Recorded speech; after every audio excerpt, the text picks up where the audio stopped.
Hey, ¿qué onda? Bienvenido a un nuevo video tutorial del curso de Ruby. El día de hoy vamos a hablar acerca del alcance de un método. Los métodos de un objeto en Ruby se pueden clasificar en tres: los públicos, los privados y los protegidos, ¿no? Estos con su respectivo nombre en inglés: public, private y protected, ¿ok? Ahí está. Para entender de qué se trata cada uno de ellos, lo primero que tenemos que recordar es que el alcance de una variable o un método, en inglés también conocido como el scope, hace referencia a desde dónde puede uno mandar a llamar dicho método o variable. En este caso, cada uno de estos tipos hace referencia a lo siguiente. Los primeros métodos, los métodos públicos, estamos hablando de los métodos de una clase, ¿ok? Entonces, ahorita vamos a ver cómo definir que un método sea público, cómo definir que uno sea privado y cómo definir que uno sea protegido. En el caso de los métodos públicos, estos pueden mandar a llamarse desde cualquier lugar. Por defecto, todos los métodos que creamos en una clase son públicos. De tal manera que si venimos, por ejemplo, aquí en nuestro ejemplo de la herencia, este método es público, este método es público, este es público, y básicamente es por ello que los podemos llamar desde fuera de la clase, desde dentro de la clase, desde las clases hijas, básicamente desde cualquier lugar. El siguiente tipo, los métodos privados, pueden llamarse únicamente desde dentro de la clase. Y algo muy importante es que, a diferencia de otros lenguajes, en Ruby una clase hija sí hereda los métodos privados del padre. Más adelante voy a ejemplificar eso. Lo que quiero decir con a diferencia de otros lenguajes es lo siguiente. Cuando tenemos un método privado, supongamos que setup es privado, ahorita vamos a hablar más de la sintaxis. En otros lenguajes eso significa que la clase hija YouTube Video no tiene acceso a este método setup por ser privado. Sin embargo, en el caso de Ruby, las clases hijas también pueden mandar a llamar los métodos privados y los métodos públicos. Entonces, básicamente los hijos pueden llamar private, public y protected, ¿ok? La característica, como les mencionaba, es que un método privado solo se puede mandar a llamar desde dentro de la clase o desde dentro de una clase hija. Sin embargo, no podríamos mandar a llamarlo desde fuera de la clase. Bueno, el último tipo es un poquito más complejo, el caso del protected. Un método protegido puede llamarse desde otras clases siempre y cuando sean del mismo tipo. Vamos a ver un ejemplo. Vamos a guardar un nuevo archivo que se va a llamar scope.rb, porque recuerden que scope es el concepto en inglés de lo que estamos cubriendo en este video tutorial. Vamos a definir una clase humano, ¿ok? Y por acá vamos a definir una clase tutor que herede de humano. Todo esto es para ejemplificar los tipos de métodos que tenemos. Si tenemos un método público, que recuerden, cuando no especificamos de qué tipo es un método, por default es público. Eso significa que este método lo podemos mandar a llamar desde dentro de la clase. Por ejemplo, en el constructor voy a llamar al método público self.público. Ahí está.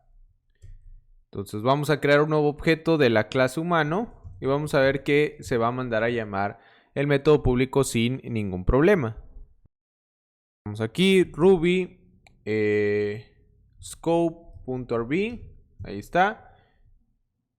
Y ahí está, se manda a llamar el método público. Y instanciamos un tutor. Este también va a poder mandar a llamar el método público. Ahí está, ok. Y listo. Bueno. Una trivia interesante es que ustedes se pregunten por qué se mandó a llamar dos veces el método del tutor. Y bueno, piénsenle un poquito, traten de responder, pausen el video si es necesario. La respuesta es la siguiente. La respuesta es que como aquí no sobreescribimos el constructor, se está mandando a llamar este constructor. Entonces aquí se manda a llamar público y luego cuando se ejecuta el constructor desde acá, también se manda a llamar público. Entonces por eso se está mandando a llamar 3 veces. Hay mucha complejidad en los públicos porque son los que ya conocemos y básicamente no tienen restricciones, de modo que no hay mucho que aprender. Vamos a cambiarlo por privado y entonces ahora vamos a crear un método por acá que se va a llamar private. Lo vamos a llamar público y lo vamos aquí. Vamos a sobreescribir el tutor, el constructor de tutor. Aquí vamos a nombrar el método privado, pues privado. Y vamos a llamarle puts soy privado. ¿Ok? Ahora obviamente lo primero que vamos a ver es que si mandamos a llamarlo desde fuera de la clase, deberíamos recibir un error. Ahí está. Dice, un método privado o tratamos de mandar a llamar un método privado. Entonces, como aquí ya estamos fuera de la definición de la clase, los métodos privados no se pueden mandar a llamar. Ahora, una parte clave es la sintaxis. La sintaxis es la siguiente. Una vez que nosotros colocamos la palabra reservada private o protected, todos los métodos que vienen hacia abajo van a ser privados. No tiene nada que ver con la indentación. También puedes verlo así o también puedes verlo así y el método privado va a seguir siendo privado solo porque está debajo de la palabra reservada private. Bueno, es recomendado que se coloquen los métodos con un nivel de indentación más alto que la palabra private para que sea claro ver que este pues básicamente es un método privado, ¿no? Pues porque está dentro o debajo de esta definición. Si lo colocamos acá es un poco más difícil de leer, por eso la comunidad recomienda este nivel de indentación. Una vez dicho eso, continuemos con la funcionalidad, que es pues prácticamente lo que más nos interesa, ¿sale? Entonces ya vimos que por fuera no lo podemos mandar a llamar.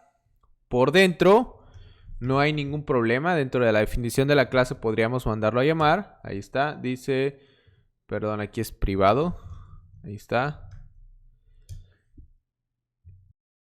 Y mi error es el self.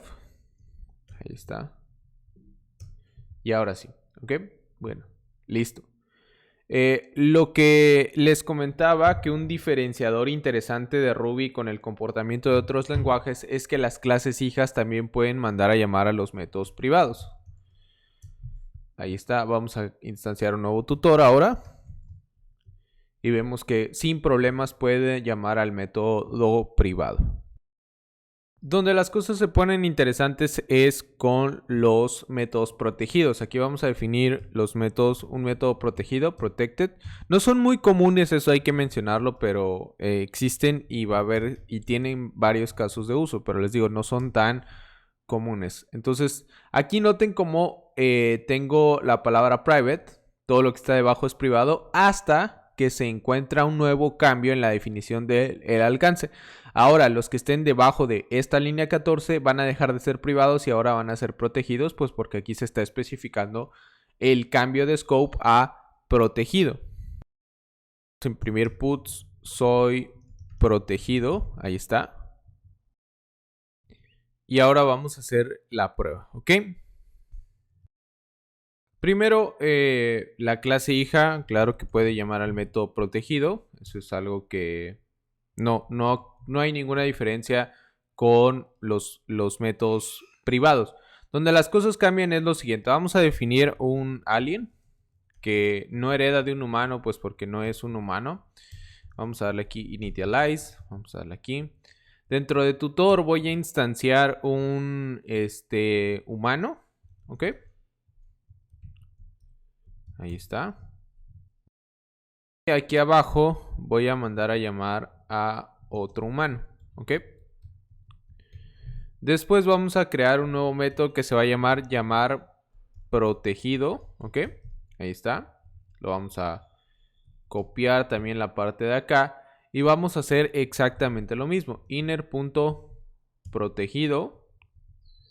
Y aquí @inner.protegido. ¿Ok? Ahí está. Noten cómo esto debería de dar un error si se tratara de un método privado. Ahorita lo vamos a probar, no se preocupen.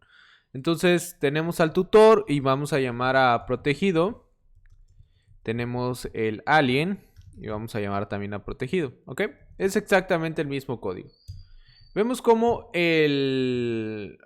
por aquí vamos a deshacernos de esto para no contaminar el output.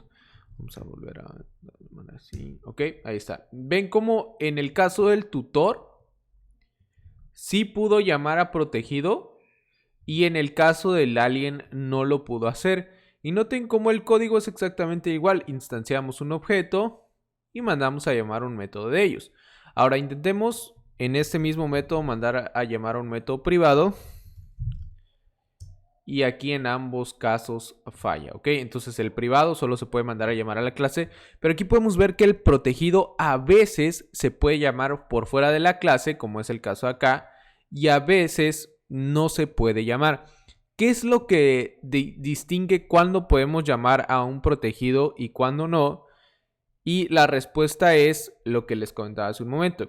Un método protegido puede llamarse desde otras clases siempre y cuando sean del mismo tipo. Vamos a ver algo muy interesante. Vamos a guardar al tutor.